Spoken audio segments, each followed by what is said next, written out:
Lévitique, chapitre 3. Lorsque quelqu'un offrira à l'Éternel un sacrifice d'action de grâce, s'il offre du gros bétail, mâle ou femelle, il l'offrira sans défaut devant l'Éternel. Il posera sa main sur la tête de la victime, qu'il égorgera à l'entrée de la tente d'assignation. Et les sacrificateurs, fils d'Aaron, répandront le sang sur l'autel tout autour. De ce sacrifice d'action de grâce, il offrira en sacrifice consumé par le feu devant l'Éternel la graisse qui couvre les entrailles et toute celle qui y est attachée, les 2 rognons, et la graisse qui les entoure, qui couvre les flancs, et le grand lobe du foie, qu'il détachera près des rognons. Les fils d'Aaron brûleront cela sur l'autel, par-dessus l'holocauste qui sera sur le bois mis au feu. C'est un sacrifice consumé par le feu, d'une agréable odeur à l'Éternel.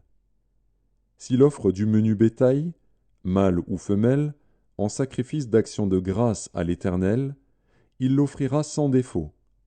S'il offre en sacrifice un agneau, il le présentera devant l'Éternel.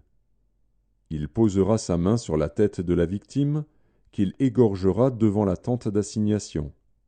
Et les fils d'Aaron en répandront le sang sur l'autel tout autour.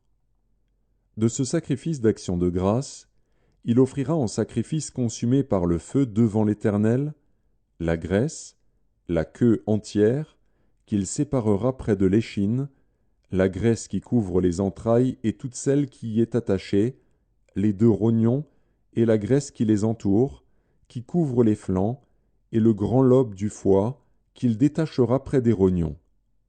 Le sacrificateur brûlera cela sur l'autel. C'est l'aliment d'un sacrifice consumé par le feu devant l'Éternel. Si son offrande est une chèvre, il la présentera devant l'Éternel. Il posera sa main sur la tête de sa victime, qu'il égorgera devant la tente d'assignation. Et les fils d'Aaron en répandront le sang sur l'autel tout autour.